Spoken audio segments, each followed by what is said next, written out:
Hello, my name is Jabiz Raisdana, and I am currently the middle school English teacher at a small international school called Compass International School in Doha, Qatar. Teaching kids about other cultures is important in many ways. First, because it allows them to see the diversity of human communities and societies and cultures that we have, and by seeing this diversity, they can see possibilities that maybe were not open to them in the cultures that they grew up with. But more importantly, I think seeing other cultures and learning about other cultures is important because it shows the similarities that we share. So, it seems like a kind of a paradox, but by studying other cultures and seeing how diverse we are and how different we are, we ultimately realize how similar we are. And as an educator, I think that leads us to building a more sustainable planet and a more communal way of looking at the problems that we share, because we can see that ultimately, no matter how different our cultures are, we share the same principal beliefs and values. And I think it's really important that young people be exposed to as many different cultures as they can and different thought systems so they can compare and contrast and try to find universal similarities.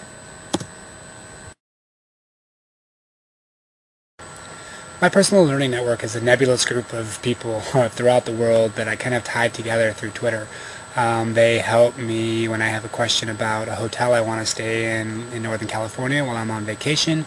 They read my blog posts, comment on my videos, and I learn incredible amounts of information from, I would say, brilliant, talented people across many spectrums, whether it's education, art, music. It's just a go-to source for me of people that I can say I'm honestly starting to befriend.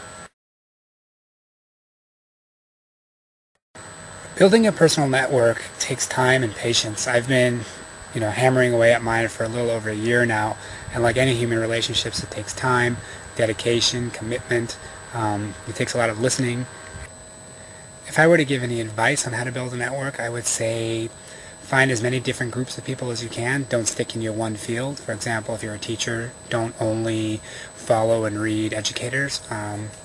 Follow your interests and hobbies as well, so you can have a well-rounded group of people that you can bounce ideas off of and share your thoughts and ideas with. So my main advice would be keep a diverse network and maintain it. Just because you're following someone or reading someone's blog for a certain amount of time doesn't mean you have to stay connected to that person forever. A network can be nebulous and constantly in flux. But I have found that I've built some relationships that are a little bit more permanent, and I've been in contact with these people for well over a year.